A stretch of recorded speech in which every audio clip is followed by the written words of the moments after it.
na imong gihuno na. Basta na ay imong istorya sa imong mama. Pagkuan ba kami pabinutan ko. Tanawa karon. Bukoy ang nata ni Sir Pugong Biyahero og si Piking Bombay. Mo ang ginaktas kalison. Ay, ginoo ko. Nay, nalagay ay tambag siya mo na ba? Ay, naghilak na eh. Di makaila ko po, Sir. Ano tambag siya mo? Kaya man ninyo, dili man. Kami manggod, naara mag-ingit dili para mag-iya sa inyo, ha? Pero makaila ko.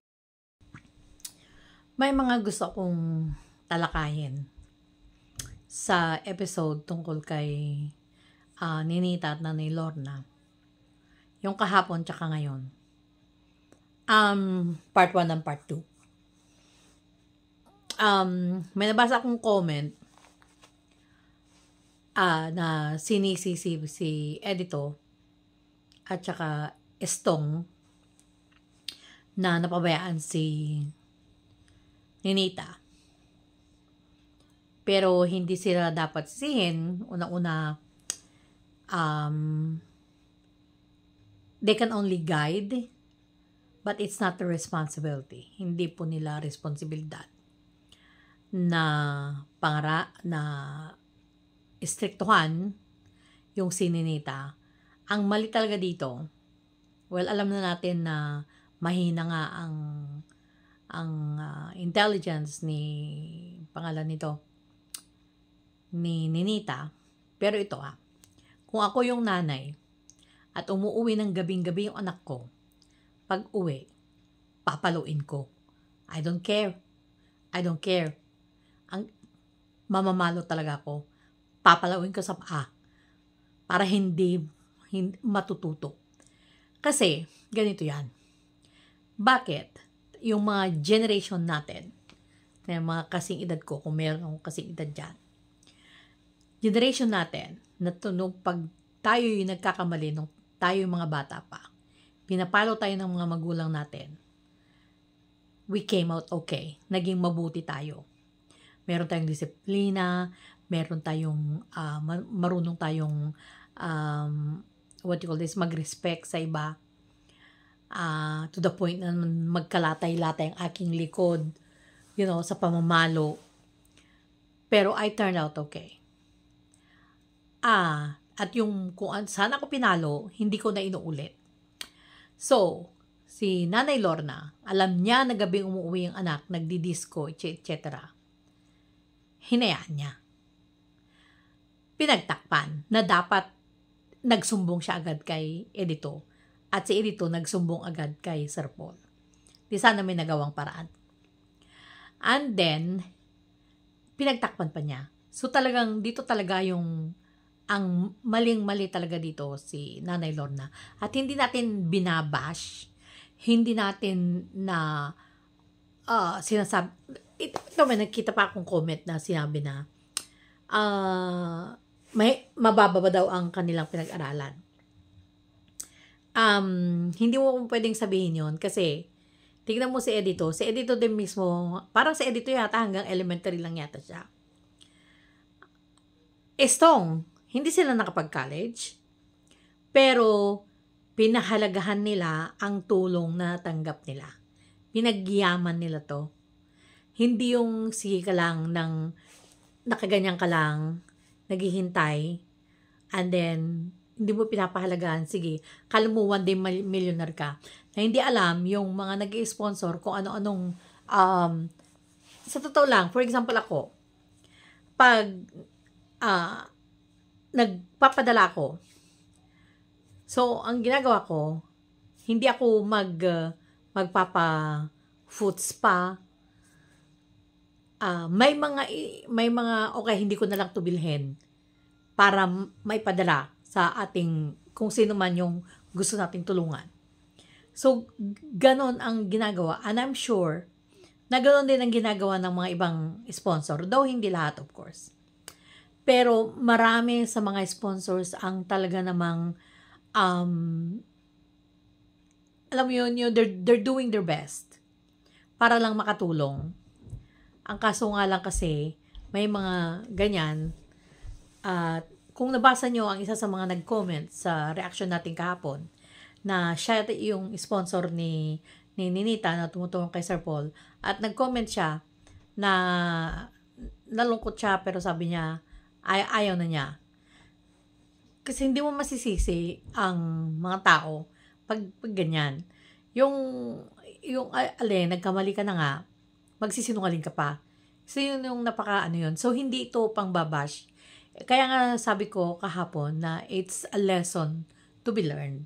Sorry nga lang at ginagawa nating example si Aling Lorna at saka si Ninita. Tapos may nagsabi pa na ba't yung pa blinablog kung ayaw niya silang tulungan? Ang dahilan kung bakit blinablog para malaman ng mga sumusubaybay sa kwento, yung mga sa mga subscribers ni Sir Paul na natuwa, na nabigyan ng another chance si Ninita para tulungan ng Pugong Biyahero Team para may pagpatuloy niya ang kanyang pag-aaral. Marami yung gustong makita na siya ay magtagumpay, na siya ay makatapos, na gumanda ang kanilang buhay. Marami po ang nagkihintay. So ngayon, at naintindihan ko ang part ni Sir Paul, kung bakit kinakailangan niya itong i-vlog para nang sa ganon, malinaw, malinis ang kwento na kung anong dahilan ang pagbibitiw ng Pugong Biyahero Team kay Ninita. Again, hindi responsibilidad ng mga sponsor o ng Pugong Biyahero ang magpakain sa isang pamilya or magpaaral. Ginagawa nila ito dahil sa kabaitan ng kanilang puso. Okay po. At isa pa na ayaw ko kay Nanay Lorna yung sinasabi niyang magpapakamatay na lang ako. Yung, alam mo yun, yung she has the guts to do an emotional blackmail. Ayun yung tinatawag na emotional blackmail. Na palibhasa, dahil sinabi niya yun dati, and then alam niya na mabait si Sir Paul, so nisip niya na by saying it again, is baka hindi titigil yung pagsusupport sa kanila. Pero sa totoo lang, kahit ako na ang mapagbigay ako, pero yung sa pagkakataon na ito, hindi kasi pwede kasi inabuso nila ang kabaitan ng Pugong Biyahero Team. Imagine, pinagawan sila ng bahay sa village nila, and then Edito again open his house, pinagawan sila ng bahay, gumastos ng kanyang sariling pera. Pero hindi pinahalagahan ni Nanay Lorna at ni Ninita na dapat pagkagaling ng school, susunduin na niya diretso ng bahay. At hindi niya to dapat inahayaan na umalis. Pinalo niya dapat kung yun ang nararapat. Pero hinayaan niya. Ngayon, habang nagsasalita si Sir Paul, nagsasalita din siya. Salita siya ng salita kung ano-anong sinasabi niya. So, bakit hindi niya ginawa yun sa anak niya? Bakit hindi niya sinermonan? At every time na aalisin nita, dapat sinusundan niya. Kasi yun ang trabaho niya eh. Hindi na siya pinapunta ni Sir Paul sa pag-uuma.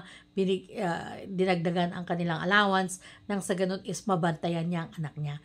Pero hindi niya po yun ginawa. Hindi niya binantayan si Ninita. On the other hand, na maraming sabi matigas naman kasi ang ulo. Yes, matigas ang ulo. Bakit naging matigas ang ulo niya? Ayun pa rin ang gusto kong sabihin. Na naayon yun sa pagpapalaki ng magulang. Okay. So, yun lang masasabi ko. At hindi ko talaga masisisi si Sir Paul. Para siya kasing naging tatay na talaga kay Ninita. Yung buhos ang pagsuporta ni binigay. Sayang nga lang. At dahil sa taas ng pangarap ng Pugong Biyahero sa pamilyang ito kay Ninita is hindi pinahalagahan. Kung ako, I would be hurt. Kaya naiintindihan ko si Sir Paul. Actually ang bait nga ni Sir Paul kasi napakahinahon niya. Yun. Pero kung ako yun talaga, at kung ako pa rin si Nanay Lorna, nang nalaman ko na may nangyayari na pala sa anak ko na ganon, siguro nasampal ko siya kahit sa harapan ng I don't care. Ganon. So, talagang nakita mo na nandun talaga yung pagkukonsinte, hindi dahil sa walang pinag-aralan. No. That's not true. Maraming mga walang pinag-aralan na disiplina ang kanilang mga anak. So, yun lang po ang masasabi ko. At maraming salamat sa inyong panonood. Maraming salamat sa inyong pag-comment. See you again.